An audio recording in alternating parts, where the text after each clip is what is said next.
How's it going, everybody? This is Dustin with Team Conti Sim Performance with the track tutorial for Vegas in the truck.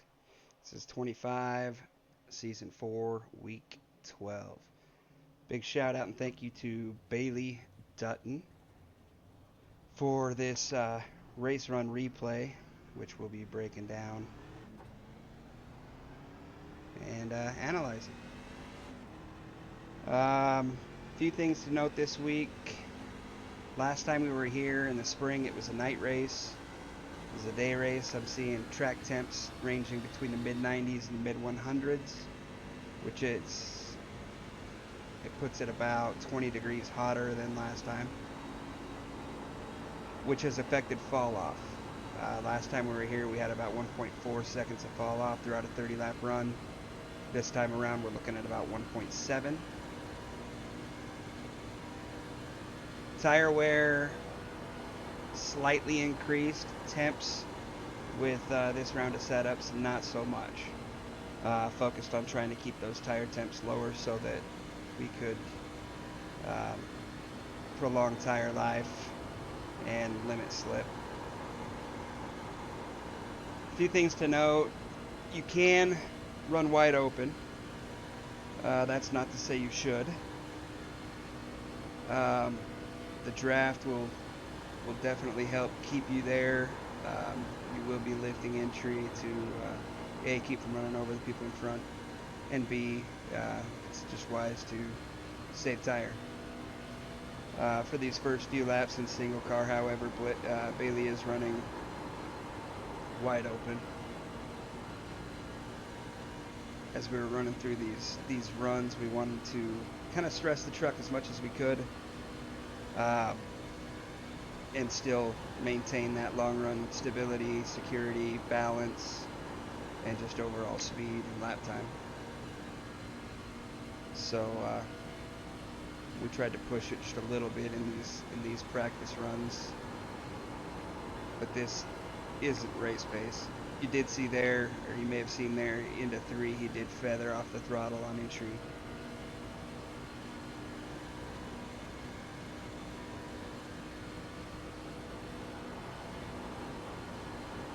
Big crosswind this week, which is really affecting turn in to the center of 3. Causes the truck to push just a little bit, and then once you get cutting back into the air a little bit, it'll load that left front and increase steer. As tires wear, that does create a situation where the truck will try to swing from secure or even snug entry to free off.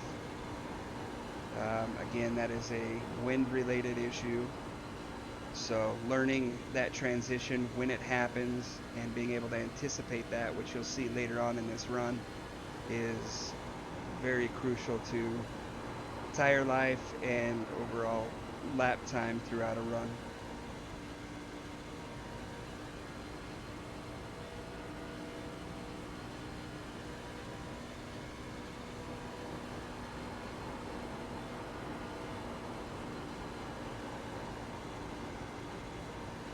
Another thing you'll notice, Bailey is not pinching his exits. He's letting the truck drift to the wall. In doing so, you scrub less speed on exit, so you carry more speed down the straightaway, and you also help to conserve tire.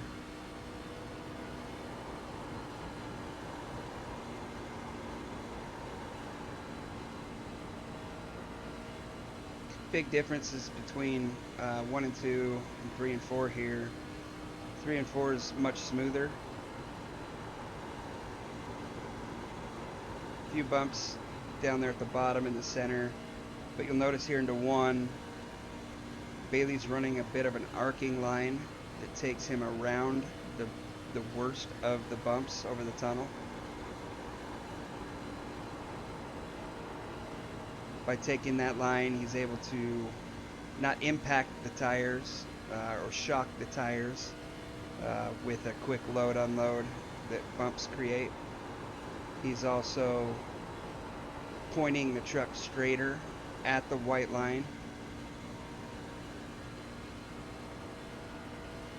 as he hits those bumps at the bottom of at landing into one right here.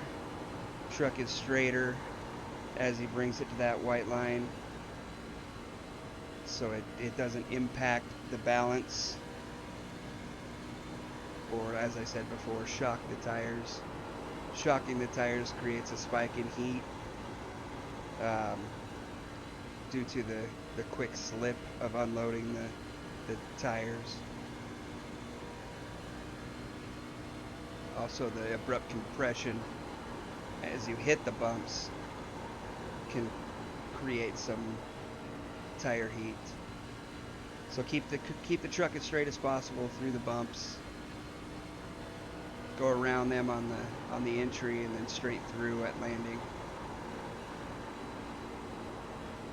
The truck drives pretty well through the bumps, which is going to be good.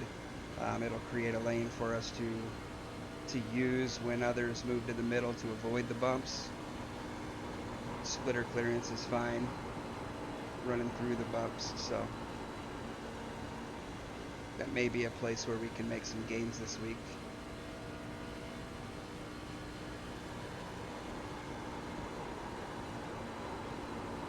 Notice he's rolling out of the throttle to about 60% and then rolling back in,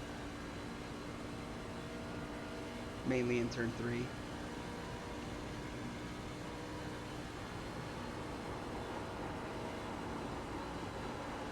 Turn 1 it looked about 70%. That'll change with dirty air. Dirty air doesn't seem to be as drastic in the truck as it has been in months past, but it is something to be mindful of. As always, you want to try and poke that left headlight out if you're behind somebody to get as much air to the nose as you can get and keep the truck turning.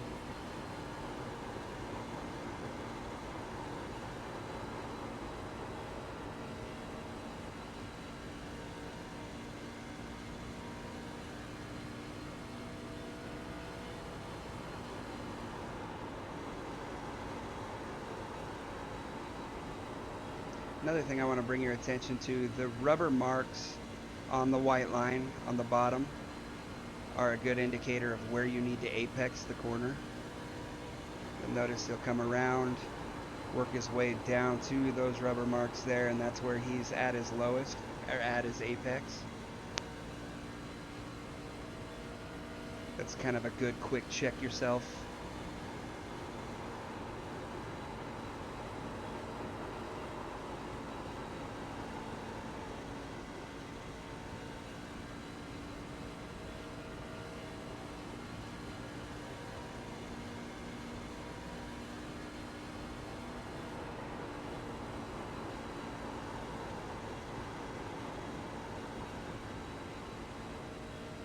If you're a driver who uses markers, pay attention here to where Bailey is approaching these corners in relation to those markers.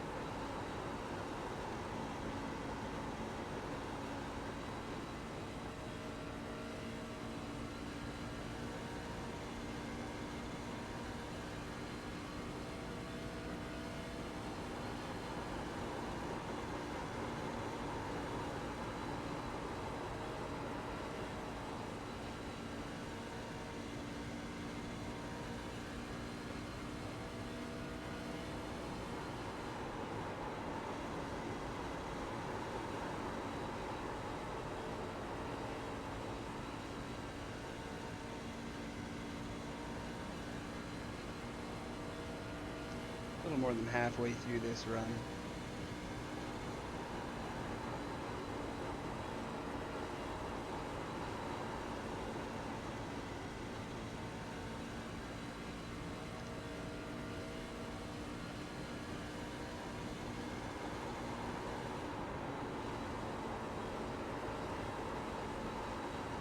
At this point, you're going to really start to feel those effects of that side wind into 3. So make sure you're getting it pointed to the bottom.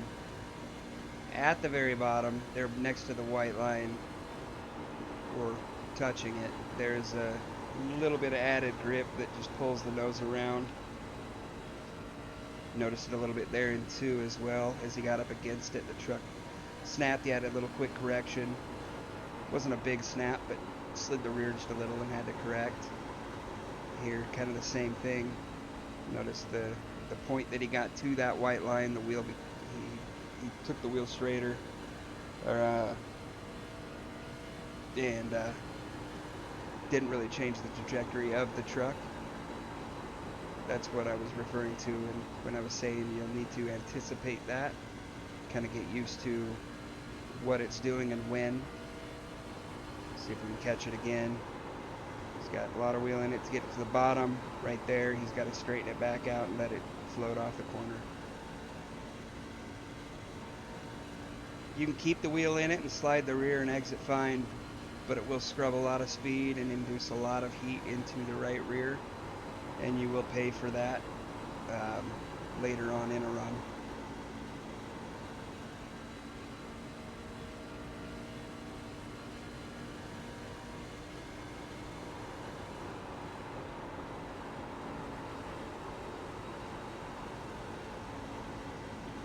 Completing lap 20 here.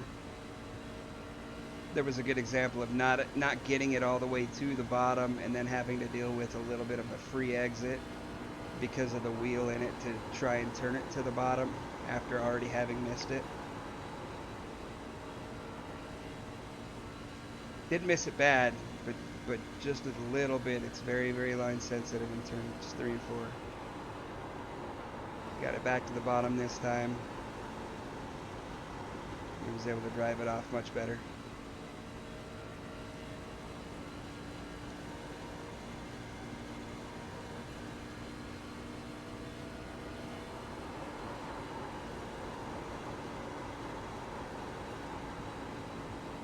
Alternative lines with more trucks on the track will be a thing. As we've seen in the past, I anticipate trucks lining up on the higher line and being able to build momentum and using the draft on the higher line to generate runs, possible trains, and at the very least defend passes. So clearing passes might be a challenge early run, especially when there's so much throttle time. But as the run goes on, we should see some separation this time around with the fall off that we're seeing and the amount of off throttle time here in turns 3 and 4, mainly turn 3.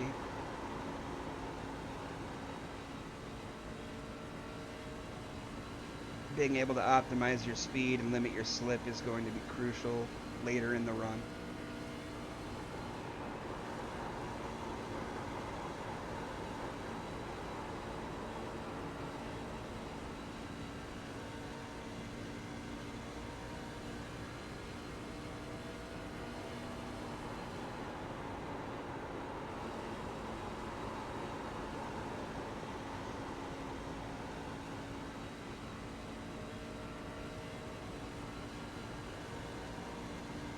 Starting lap 25 here. At this point, I started to feel a very a decent improvement in the way the truck handled the balance of the truck. I was able to carry more throttle through 1 and 2 later in the run. 3 and 4, it was a little more touchy center exit at this point in the run. But overall, the balance, if you did slide, it wasn't one of those slow, gradual, can't catch it, overcorrect type slides. You could drive through it if you got yourself in that situation. Obviously, it's best to avoid that slide altogether.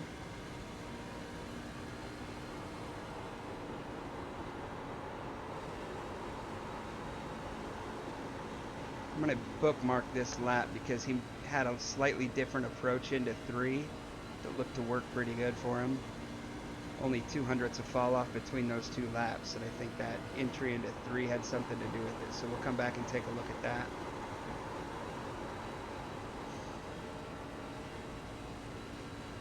See if he does it again here.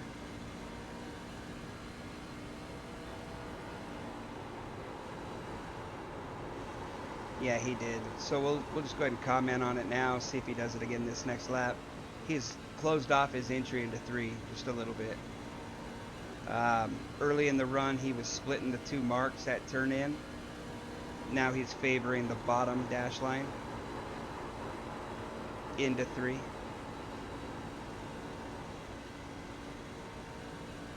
What this is doing is it's allowing him to get to the bottom earlier. See, there he is. Yep, lower, closer to that bottom dash. He's able to get it to the white line a little earlier and just open the wheel on exit.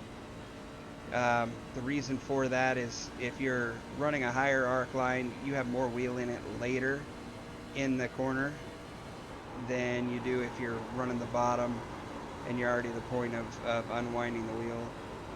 Um, that will help at that transition point with the wind where the truck is transitioning from a little snug to a little free right here.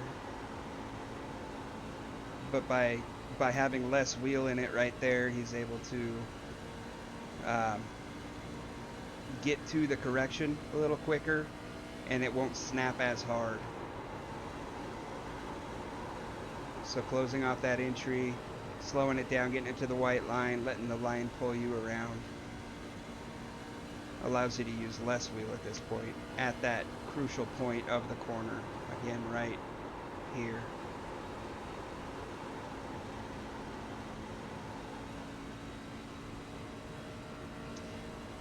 And that's the 30. Let's go back to that lap 26.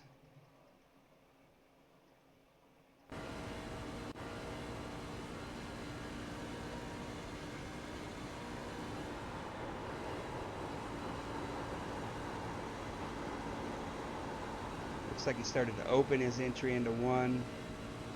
At the same point, he starts to close this entry here.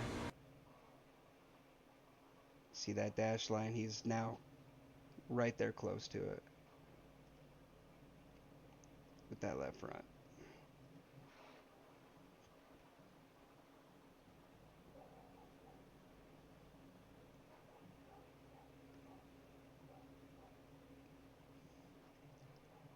So, again, a few takeaways.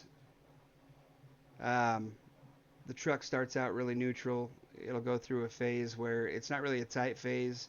It's just you start feeling the effects of the wind more as the tires wear more. So keep that in mind and don't overdo your entry into 3. Your drive off is more crucial than how hard you can attack the corner. Um, Bottom groove is going to be the best option for tire wear and lap time, excluding the effects of draft. Um, However, top lane will exhaust your tires a little quicker, running a greater distance. Just increases heat in your tires and wear. Um, Top, I would suggest for defense or passing purposes, but I'd limit it to that. If I'm by myself, there's no threat behind me, I'm not passing or setting up a pass, then I would stick to the bottom. Um, the approach to 3 later on in the run, again, keeping a little tighter entry, getting it to the white line earlier, helps pull the truck around the corner with less wheel. Less wheel you have in it at that wind transition point where it's on broadside to the left side of the truck, causing tight, to a little more on the nose, which makes the front react. Um, Having less wheel in it at that point will reduce the amount it tries to snap exit of 4. 1 and 2, great balance throughout the run. Didn't sway one way or the other or show any indication that it would throughout a full fuel run.